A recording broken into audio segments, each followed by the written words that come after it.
Key report on India anti-corruption Lokpal bill tabled.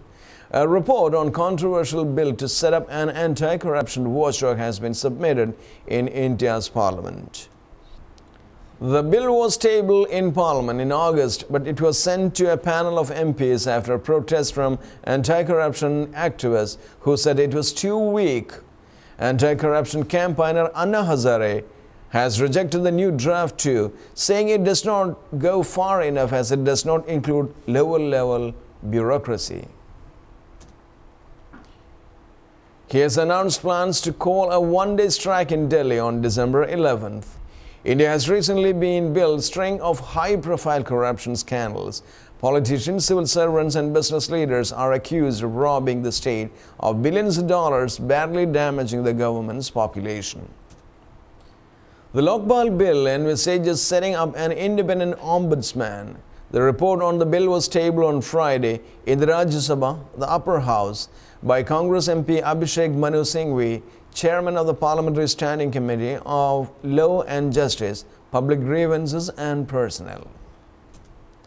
In the Lok Sabha lower house committee, member Pinaki Mishra tabled the report and the evidence gives before the panel during its deliberations. Wisdom of Parliament on Wednesday, Mr. Singhvi said the report had been adopted although some MPs registered dissent.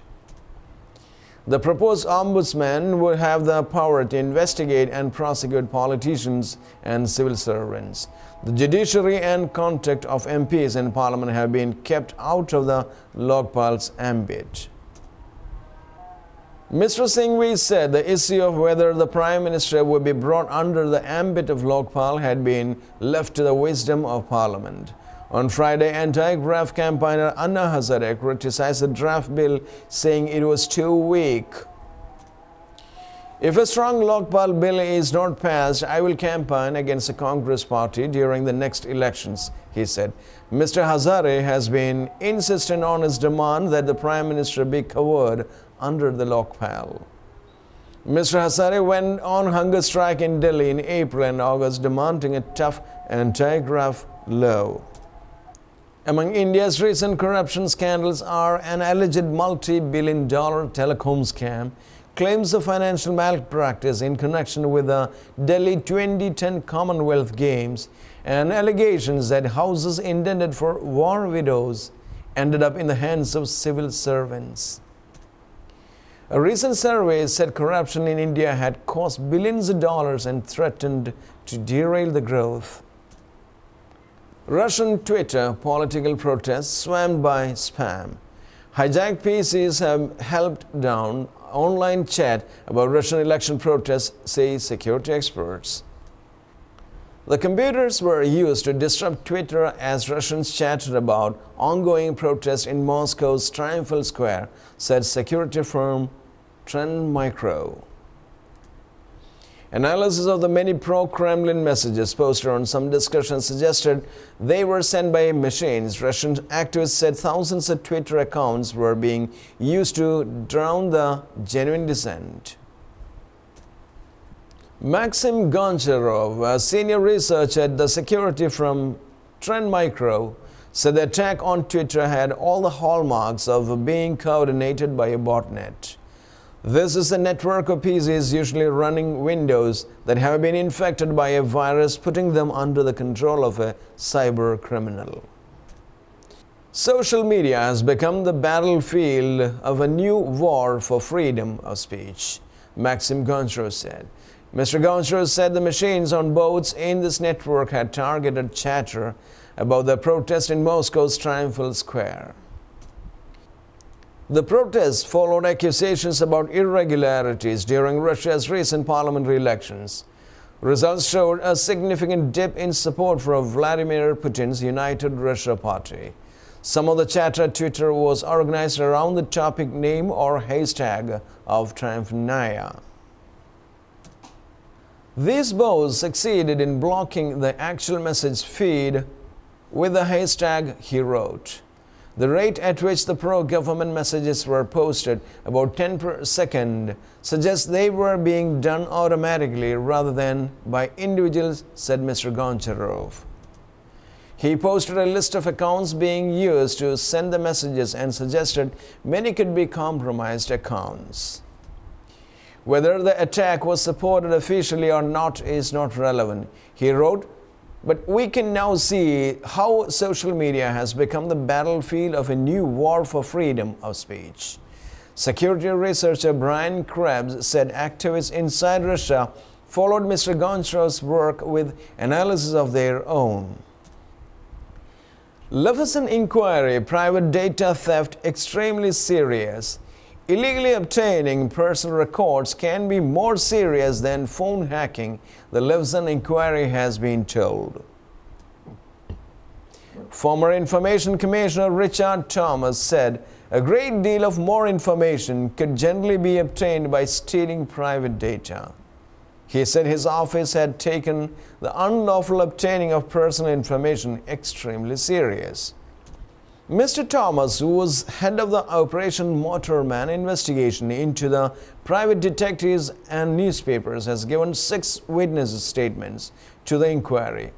He left the Information Commission office in 2009. At the hearing at the Royal Courts of Justice on Friday, Mr. Thomas said the powers of the Information Commissioner were really quite severely circumscribed when it came to dealing with the press. He said there were exemptions in the Data Protection Act protecting the use of information for journalism. Robert J. Quisey asked Mr. Thomas whether obtaining data through an agent was an offense. Mr. Thomas replied, "I don't recall having that point ever discussed or analyzed inside the office. My understanding of the conventional wisdom inside the office is that obtain meant more than receive. Primarily, prosecutions we brought were when people sought out and obtained the data." Mr. Thomas said phishing exercises would not qualify for a public interest defense of journalism.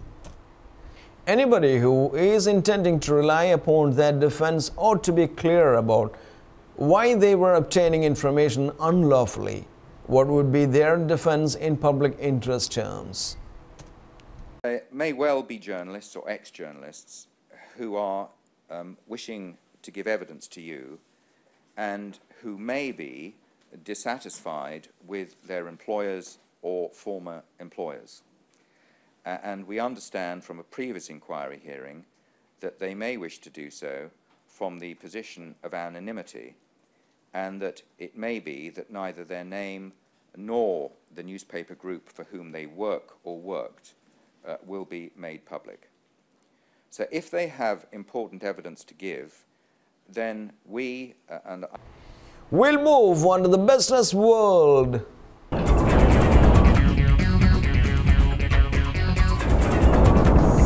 Toyota Motor halves profit forecast due to Thai floods. Toyota, Japan's largest car maker, has halved its profit forecast for this year due to disruptions caused by Thailand's floods.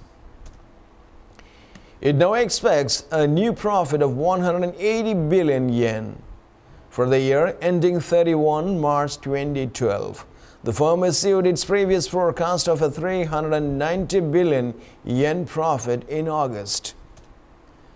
It withdrew the forecast last month after supply disruptions of some crucial parts halted production at factories in 10 countries. The firm lost output of 215,000 cars globally between 10th October and 25 November. Japanese automakers have had a tough year so far, with both the March earthquake and Thailand's disaster affecting their production. Analysts said Toyota could be set to lose its title as the world's largest car maker to General Motors and possibly trail behind Volkswagen. 180 is a destructive exchange rate for Japan. It destroys the country which has its roots in production without sustainable domestic resources, based mainly on trade and exports.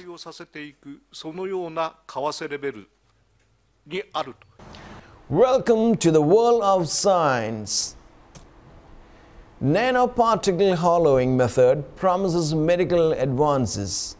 A process to carve highly complicated shapes into nanoparticles have been unveiled by a stream of researchers.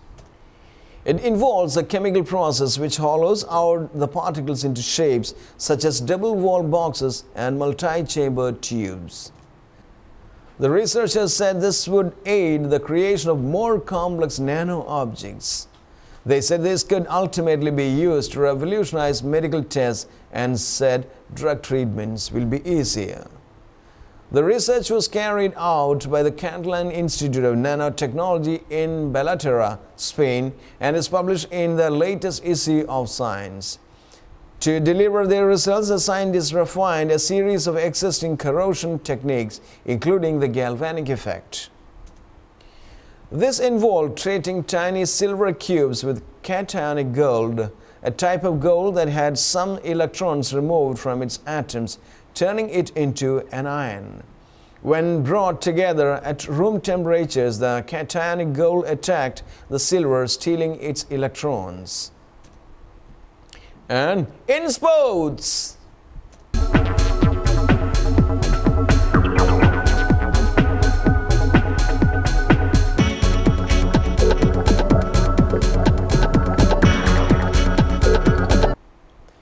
Japanese star pitcher available for a prize. A little after 1 a.m. Eastern Time Thursday, the market for available pitchers was restocked with perhaps the best talent available. The Japanese star right-hander Yu Darvish will be posted by his team, the Hokkaido Nippon Ham Fighters, according to a Twitter message from Don Nomura, one of Darvish's agents. Major League Baseball notified team at 5 p.m. on Thursday that they could submit posting bids for Darvish, a 25-year-old who some believe could be the best pitcher ever emerged from Japan. Many baseball executives believe he could end up with the Texas Rangers. Teams now have until 5 p.m. Wednesday to submit blind bids. The highest bidder gets the right to negotiate a contract with Darvish, with that money paid in addition to the posting bid. But if a contract agreement is not reached within 30 days, Darvish must go back to his Japanese club. Because of the secretive bidding process, major league teams here have been cautious about stating publicly whether they will submit bids for Darvish. And before we close today's bulletin of news analysis, let's have a recap of the main points. Eurozone deal reached without UK. Kolkotta hospital fire in Calcutta kills dozens. UN's Ban Ki-moon in Mogadishu on Somalia visit.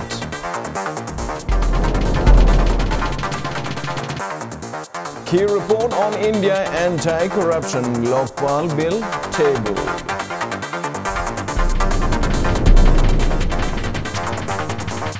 Russian Twitter political protest slammed by spam. Leveson Inquiry, private data theft, extremely serious. And there we end today's bulletin of news analysis. Be with us in the coming weeks too. We'll always be reaching you with fresh news. Thank you.